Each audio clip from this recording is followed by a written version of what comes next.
আজ আপনাদের এক বৃদ্ধা মা আম্মি জানের কাহিনী বলবো, যা শুনে আপনাদের আত্মা কেঁপে উঠবে। যাকে রমজানের পবিত্র মাসে তারই পুত্রবধূরা বাড়ি থেকে বের করে দিয়েছিল। জ্বলন্ত সূর্যের নিচে উত্তপ্ত জমিনের উপর তিনি অসহায়, অসুস্থ ও সহানুভূতিহীন অবস্থায় পড়েছিলেন। ক্ষুধা ও পিপাসায় তার শরীরের শেষ শক্তিটুকুও নিস্তেজ হয়ে গিয়েছিল। চোখের সামনে অন্ধকার নেমে এসেছিল। গরম বাতাসের ঝাপটা তার দেহকে অচেতন করে দিয়েছিল, কিন্তু কেউ তার খবর নেবার মতো ছিল না। তার চোখ দিয়ে টপ টপ করে অশ্রু ঝরছিল, কিন্তু ঘামে ভেজা মুখ আর শুকনো ঠোঁট প্রমাণ করে দিচ্ছিল যে তার সহ্যের সীমা ছাড়িয়ে গেছে। আম্মিজান সে সময় ব্যথা ভরা মনে কাঁপতে কাঁপতে দীর্ঘশ্বাস ফেলে শুধু একটি কথাই বলেছিলেন, হে আল্লাহ, আমার আর চলার শক্তি নেই।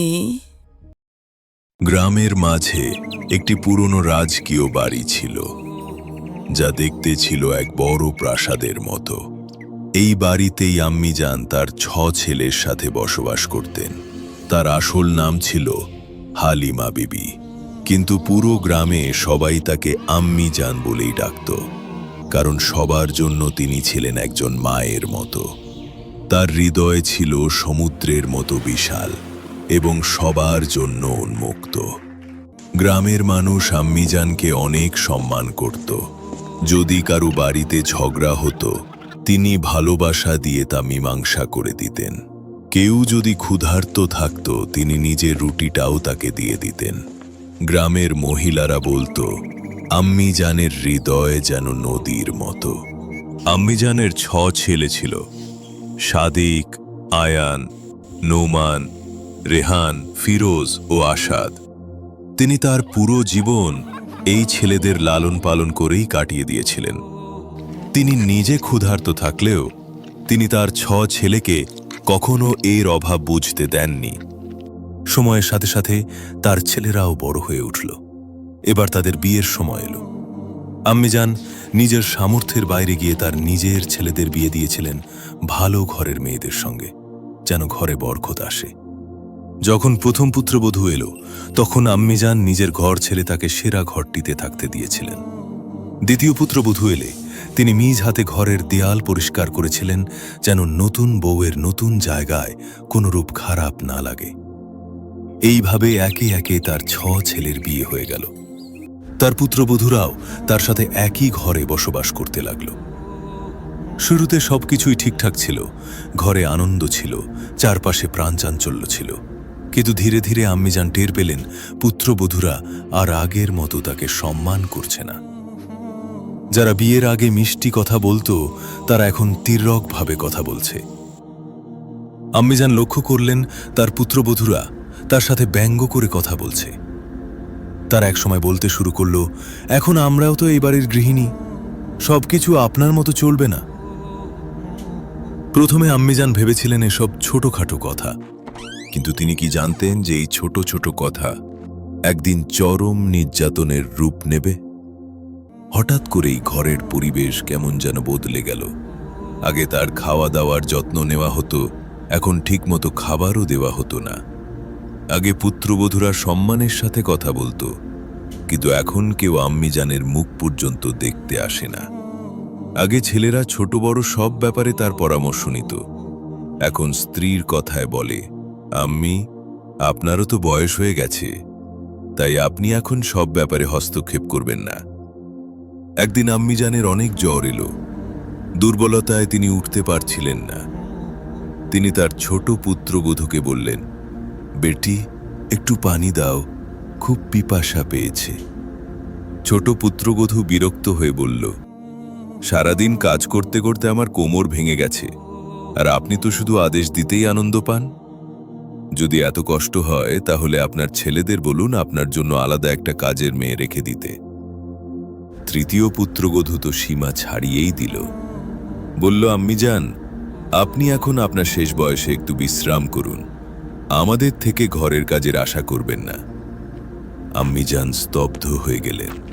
যেই ছেলেদের জন্য তিনি নিজের পুরো জীবন কোরবানি করে দিয়েছেন, সেই ঘরেই আজ তার আর কোনো জায়গা রইল না। যখন ছেলেরা ঘরে ফিরল, তখন পুত্রবধূরা খুব সহজেই বলে দিল, আরে এটা তো স্রেফ হালকা জ্বর, বৃদ্ধ বয়সে তো এসব লেগেই থাকে। পুত্রবধূদের কথা শুনে আম্মিজানের ছেলেরা তার কোনো খবর পর্যন্ত নিল না। তিনি এই জ্বর নিয়েই কাঁপতে কাঁপতে নিজের হাত দিয়ে পানি তুলে নিলেন, বিসমিল্লাহ বলে তা পান করলেন আর গলা ভেজা কণ্ঠে আল্লাহর দরবারে ফরিয়াদ করলেন, হে আল্লাহ, তুমি আমার একমাত্র ভরসা।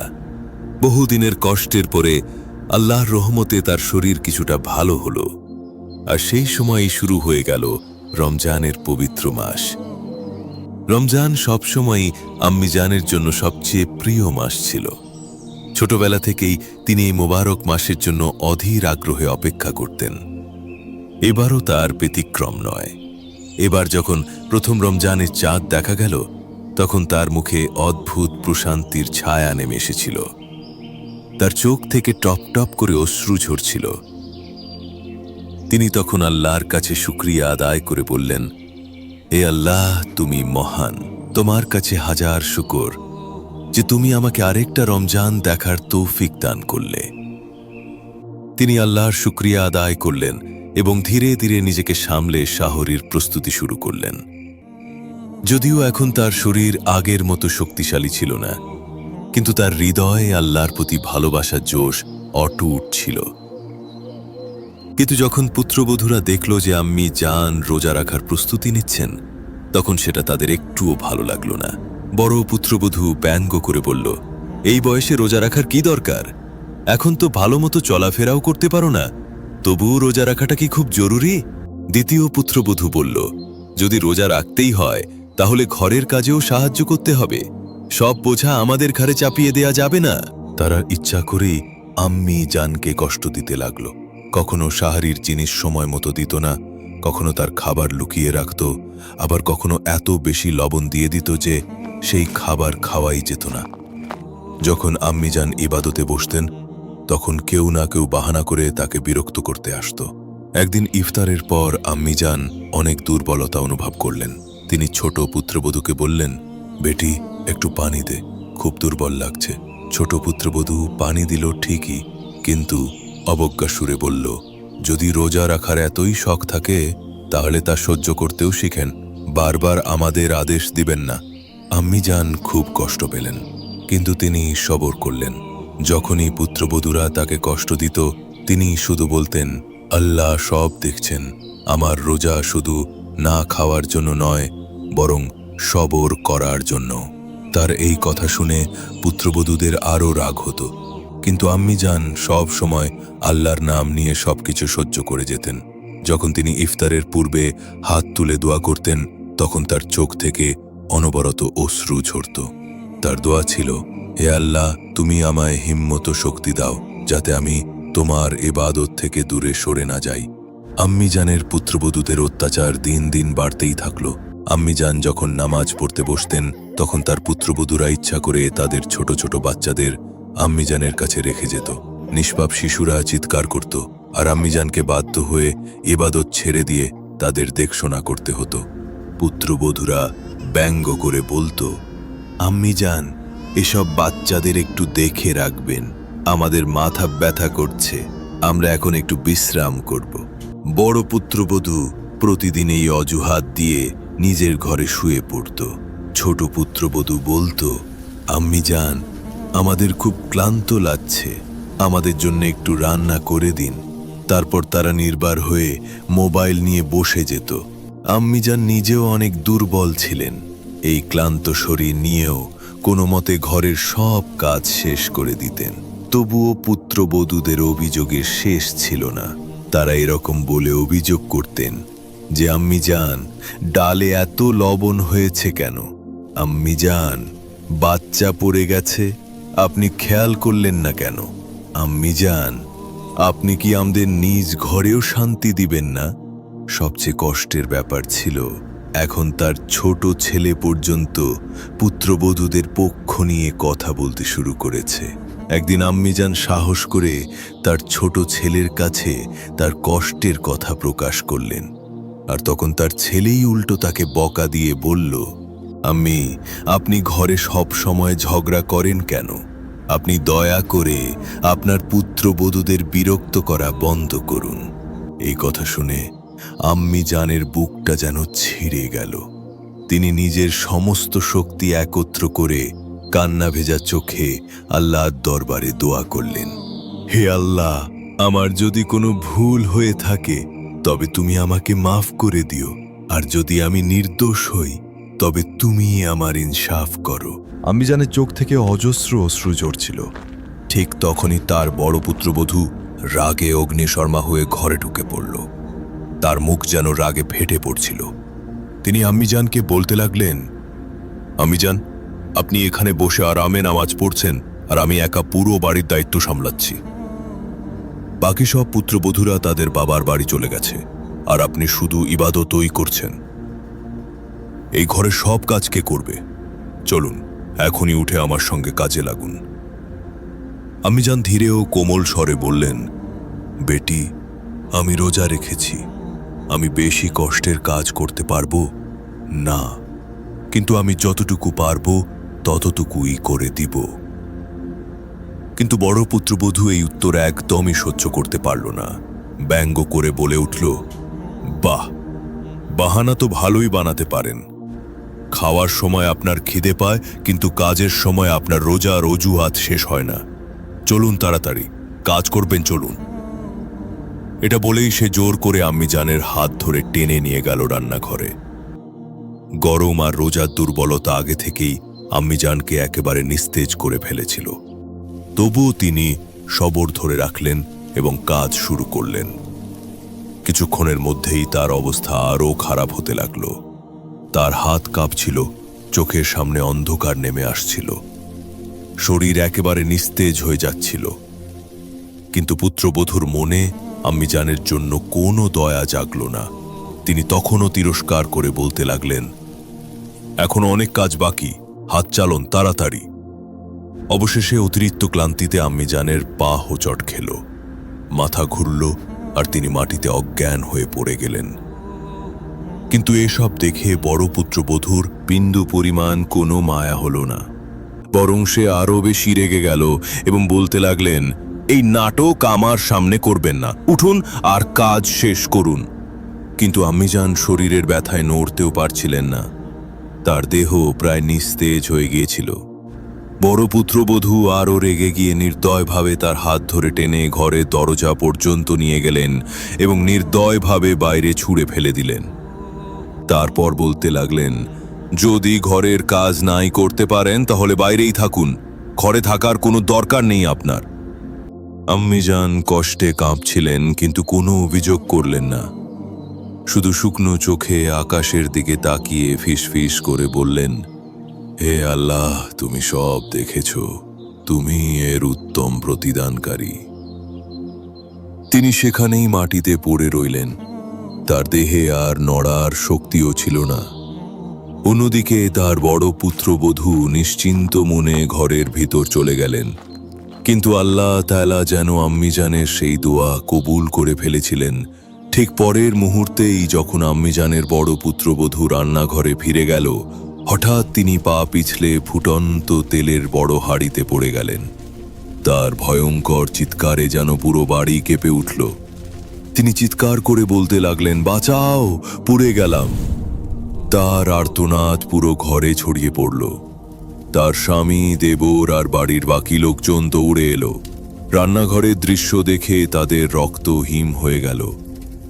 বড় পুত্রবধূ ফুটন্ত তেলের মধ্যে পড়ে ছটফট করছিল। তার স্বামী চিৎকার করে বলছিল, হে আল্লাহ, তুমি ওকে দ্রুত বের করার ব্যবস্থা করে দাও। তার দেবর কোনোভাবে কাপড় নিয়ে তাকে টেনে বাইরে তুলে এনেছিল, কিন্তু ততক্ষণে অনেক দেরি হয়ে গিয়েছিল। তার পুরো শরীর পুড়ে গিয়েছিল, তার মুখ এমনভাবে ঝলসে গিয়েছিল যে তাকে চিনার কোনো উপায় ছিল না। ঠিক তখনই বাকি পুত্রবধূরাও, যারা বাবার বাড়ি গিয়েছিল, তারা ফিরে এলো। ভয়ঙ্কর সেই দৃশ্য দেখে সবার আত্মা কেঁপে উঠল। ছোট পুত্রবধূ কাঁপতে কাঁপতে বলল, হে আল্লাহ, এ কি হয়ে গেল?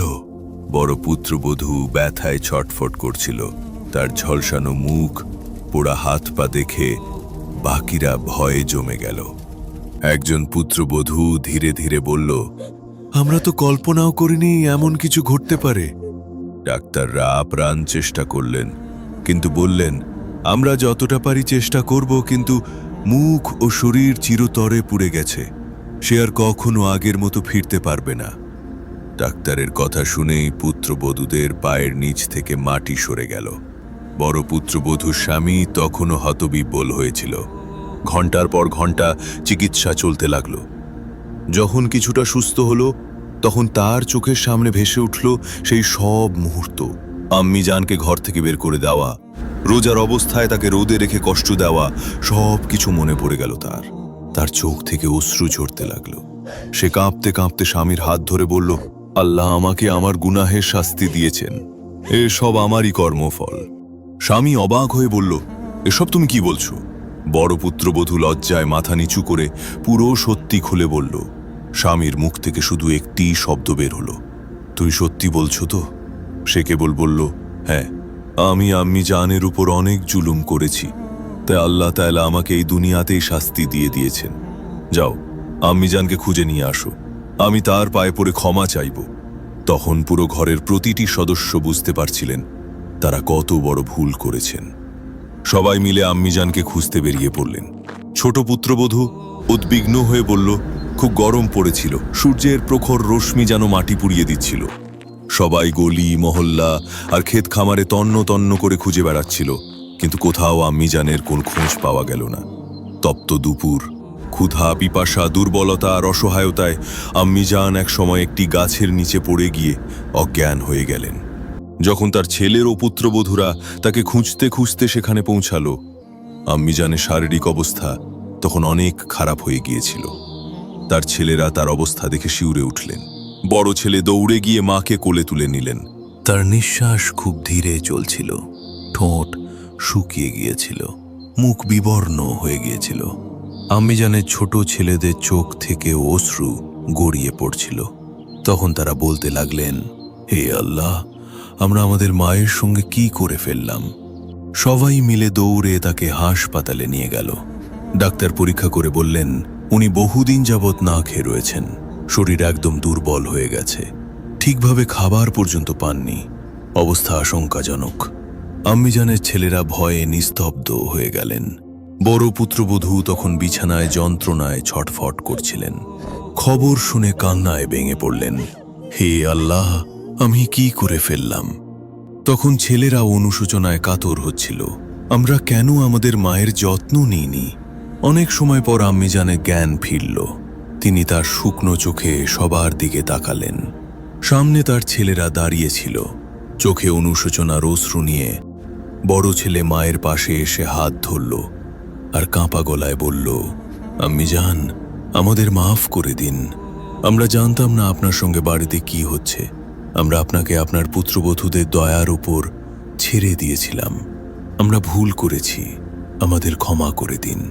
আম্মিজান চোখ তুললেন এবং দুর্বল কণ্ঠে বললেন, বেটা, আল্লাহ সব দেখেন, আমার জন্য কাঁদার দরকার নেই, শুধু শিক্ষা নিও এবং ভবিষ্যতে কারো উপর জুলুম করো না।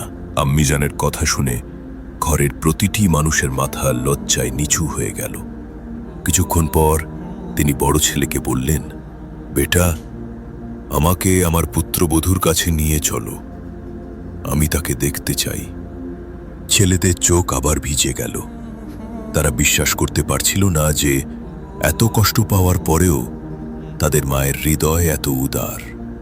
যখন আম্মিজান বড় পুত্রবধূর ঘরে পৌঁছালেন, পুত্রবধূ তাকে দেখে চোখের জল ধরে রাখতে পারলেন না। কাঁপতে কাঁপতে বলে উঠলেন, আম্মিজান, আমি আপনার উপর অনেক জুলুম করেছি। আল্লাহ আমাকে আমার গুনাহের শাস্তি দিয়েছেন, কিন্তু আপনি আমাকে মাফ করে দিন। সে কাঁপা হাতে আম্মিজানের পা ধরতে চাইলেন, কিন্তু তার হাতে তখন আর সেই শক্তি ছিল না। আম্মিজান তার বড় পুত্রবধূর দিকে তাকালেন এবং এক দীর্ঘ নিঃশ্বাস নিয়ে বললেন, মাগো, আমি সবসময় তোমাকে নিজের মেয়ের মতো দেখেছি, কিন্তু তুমি আমার সঙ্গে এটা কি করলে?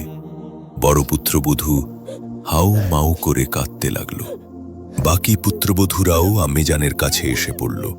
সবাই মিলে আম্মিজানের পায়ে মাথা রেখে কাঁদতে কাঁদতে বললেন, আম্মিজান, আমরা আপনাকে অনেক কষ্ট দিয়েছি, আপনি আমাদের ক্ষমা করে দিন। আম্মিজান চোখ বন্ধ করলেন আর অন্তর দিয়ে আল্লাহর কাছে দোয়া করলেন, হে আল্লাহ, আমি আমার পক্ষ থেকে সবাইকে ক্ষমা করে দিলাম, তুমিও ওদেরকে হেদায়েত দান করো। সেই দিন থেকে পুরো ঘরের পরিবেশ বদলে গেল। ছেলেরা বুঝে গেল তাদের মায়ের গুরুত্ব। পুত্রবধূরা এখন আম্মিজানের যত্ন নিতে লাগল। তবে বড় পুত্রবধূর মুখ আর দেহে পোড়ার দাগ চিরদিনের জন্য থেকে গেল। এখন যখনই সে আয়নায় নিজের মুখ দেখে, নিজের মনে শুধু একটাই কথা আসে, ইস, আমি যদি আম্মিজানের ওপর জুলুম না করতাম, তাহলে আজ আমার এমন পরিণতি ভোগ করতে হতো না। এখন সে রোজা রাখে, নামাজ পড়ে আল্লাহর কাছে মাফ চায়, কিন্তু যা হয়ে গেছে তা তো আর কখনো ফেরানো যায় না। আল্লাহ তার বান্দার উপর জুলুম সহ্য করেন না। জুলুমের বিচার খুব কঠিন হয়। তাই মা বাবাকে সম্মান করো, তাদের মনে কষ্ট দিও না, না হলে আল্লাহ তাআলার শাস্তি এই দুনিয়াতেই ভোগ করতে হবে। আর যদি কখনো কারো সঙ্গে ভুল হয়ে যায়, তবে দ্রুত তওবা করে নাও, যেন আল্লাহ তাআলা তা মাফ করে দেন। আল্লাহ তাআলা আমাদেরকে এই গল্প থেকে শিক্ষা গ্রহণ করার তৌফিক দান করুন। আমিন।